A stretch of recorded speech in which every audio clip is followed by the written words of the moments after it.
বাড়িতে যদি মাছ মাংস না থাকে তো তোমরা এই রেসিপিটা করে খেতে পারো।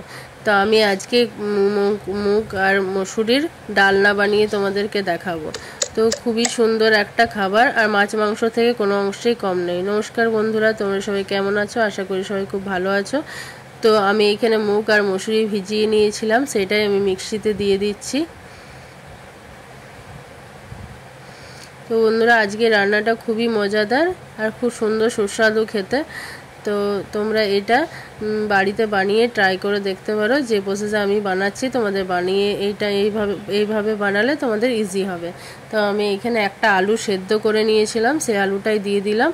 আর এখানে কিছু রসুন নিয়ে নিলাম 5-6-7 কোয়ার মতো। আর এখানে আদা আর কাঁচা লঙ্কা একটুখানি নিয়ে নিলাম, এটা একটা পেস্ট বানিয়ে নেব।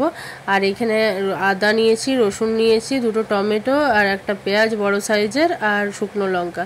এগুলো আমি কড়াইয়ে দিয়ে দিলাম, আর একটুখানি জল দিয়ে আমি এটা ভালো করে সেদ্ধ করে নেব। ঢাকা দিয়ে এটা সেদ্ধ করে নেব। বন্ধুরা, সেদ্ধ হয়ে গেছে, দেখো পুরো জলটা শুকিয়ে গেছে। এটা তুলে আমি একটা বাটিতে রেখে দিলাম ঠান্ডা হওয়ার জন্য। এটা পরে আমি পেস্ট বানিয়ে নেব।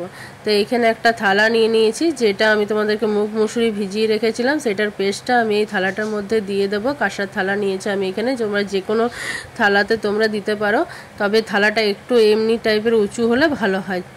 তো আমি এখানে মিশ্রণটা দিয়ে দিলাম, আর একটু নুন আর একটুখানি হলুদ দিয়ে এটা ভালো করে মাখিয়ে নেব। আমি এটা ভালো করে মাখিয়ে চারিদিকে আমি এটা ভালো করে ছড়িয়ে দেব। তো আমি খুব ভালোভাবে এটাকে বস করিয়ে দিয়েছি থালার মধ্যে এক সমান করে। তো তোমরা এইভাবে বস করিয়ে এটাকে আমি জলে ভাপাবো।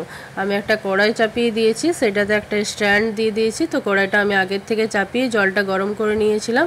আর এই রকম মিডিয়াম আছে তোমরা জলটা গরম করে এইভাবে তোমরা এটাও ভাপাবে অন্তপক্ষে 15 মিনিটের মতো। তো আমি 15 মিনিট পর ফিরে আসছি। ততক্ষণে দেখে নাও, আমি যে পেস্টটা বানাবো সেটা আমি একটুখানি জিরের গুঁড়ো, একটুখানি ধনের গুঁড়ো একসাথে নিয়ে নিব। সে ফাইন একটা পেস্ট বানিয়ে নেব। এটার একটা পেস্ট বানিয়ে নেব। আর 15 মিনিট পর আমি তোমাদেরকে দেখাচ্ছি এই কড়াই থেকে আমি এটা তুলে নেব। দেখো কি সুন্দরভাবে শুকিয়ে গেছে। যখন দেখবে এই চারিদিকটা ফাটা ফাটা হয়ে গেছে, তখন জানবে এটা হয়ে গেছে রেডি। তো আমি এটা কেটে নিচ্ছি। এটা আমি পিস পিস করে কেটে নেব। এটা আমি ঠান্ডা হওয়ার পর তোমরা কাটবে, নইলে ভেঙে যাবে। ভালো করে ঠান্ডা হতে দেবে ফ্যানের তলে, তারপর তোমরা এটা কাটবে। তো আমি এইভাবে পিস পিস করে নেব। তো তোমাদের দেখাচ্ছি কি সুন্দরভাবে উঠে যাবে। আর দেখো এইভাবে তোমরা এইভাবে আমার এগুলো এইভাবে কি সুন্দরভাবে উঠে যাবে, তোমাদেরও উঠে যাবে। তোমরা যদি এই প্রসেস ফলো করো তো খুব সুন্দর হবে, আর কোনো ঝামেলা নেই এটা করার জন্য। আর খুবই টেস্টি একটা সুস্বাদু খাবার এটা। তো এইভাবে আমি সবগুলোকে উঠিয়ে নেব।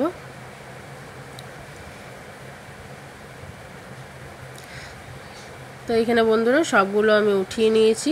এবার আমি একটা ফ্রাইং প্যান নিয়েছি, সেই ফ্রাইং প্যানটাতে আমি সাদা তেল দিয়ে দিয়েছি। তেলটা গরম হয়ে গেছে। এবার আমি এগুলোকে, যেগুলো আমি ডালনাগুলো কলাইয়ের, সেগুলো আমি ভেজে নিচ্ছি। এটা তোমরা ছোলার ডালেরও করতে পারো। তো আমি এখানে মুগ আর মসুরি একসাথে মিশিয়ে পরে করেছি। মসুরির ভাগটা বেশি আছে আর মুগের ভাগটা একটু কম আছে।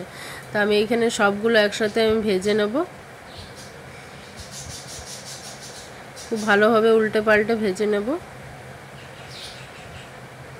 এগুলো বন্ধুরা এমনিও খাওয়া যায়, তোমরা ভেজে বড়ার মতো খেতে পারো, তা ভালো লাগবে খেতে। আর তোমরা ডালনা বানিয়েও খেতে পারো। তো এগুলো আমি আরেক সাইডে উল্টে নিচ্ছি।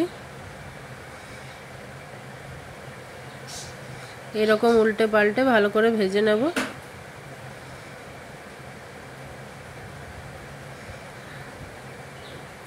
তো বন্ধুরা, আমি এখানে আরেকটা কড়াই চাপিয়ে দিয়েছি। তো এইখানে 2টো তেজপাতা দিয়ে দিলাম, আর সাদা তেল দিয়েছিলাম 3 চামচ। আর এখানে কিছু গোটা গরম মশলা দিয়ে দিলাম, লং, এলাচ, দারচিনি। তো এখানে এই গরম মশলাগুলো দেওয়ার পর আমি যে বাটা মশলাটা আমি বানিয়েছিলাম সেদ্ধ করে, সেটা আমি পেস্টটা আমি দিয়ে দেবো। তো বন্ধুরা এখানে বেশি কিছু আর মশলা লাগবে না, যা মশলা দেওয়া হয়ে গেছে। এবার আমি একটুখানি হলুদ আর একটুখানি নুন দিয়ে দিলাম স্বাদ অনুযায়ী, আর একটুখানি হলুদ দিয়ে দিলাম, আর এখানে কাশ্মীরি লঙ্কার গুঁড়ো দিয়ে দিচ্ছি আমি কালারের জন্য, তোমরা চাইলে নাও দিতে পারো। তো কাশ্মীরি লঙ্কার গুঁড়ো দিলে কালারটা ভালো আসবে। আর একটুখানি টেস্টের জন্য চিনি দিয়ে দিচ্ছি, যাতে মানে স্বাদটা ব্যালেন্স হয়, তার জন্য আমি একটুখানি সামান্য পরিমাণ চিনি দিয়ে দিলাম। আর এখানে ভালোভাবে মশলাটা কষিয়ে নিয়েছি। এবার আমি জল দিয়ে দিলাম। এবার আমি সব ডালনাগুলো এইখানে দিয়ে দেবো। তো বন্ধুরা এখানে খুব জল দেবে না, গ্রেভি হবে রান্নাটা, ঝোল হবে না। তো এখানে রান্নাটা হয়ে গেছে, তোমরা দেখতে পাচ্ছ গ্রেভি হয়েছে। তো আমার এখানে একদম আঁচটা সিমে করে দিয়েছি। আর একটুখানি ঘি দিয়ে দিলাম, 1 চামচের মতো ঘি দিয়ে দিলাম। আর এখানে নামাবার সময় আমি লাস্টে কাসুরি মেথি, একটু সামান্য পরিমাণ কাসুরি মেথি দিয়ে দিলাম, আর একটুখানি ধনেপাতা।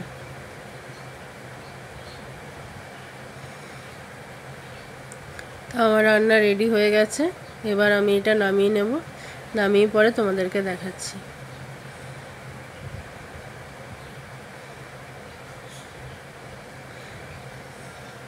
এই যে, তো কেমন হয়েছে আজকের রেসিপিটা আমাকে অবশ্যই জানিও কমেন্টে। তো আজকের রেসিপি যদি তোমাদের ভালো লেগে থাকে তো চ্যানেলটাকে সাবস্ক্রাইব করে আমার পাশে থেকো। যারা ফেসবুক থেকে দেখছো তারা চ্যানেলটাকে ফলো করে দিও। আর তোমাদের যদি খুব ভালো লেগে থাকে চ্যানেলটাকে শেয়ার করে এই ভিডিওটা সবার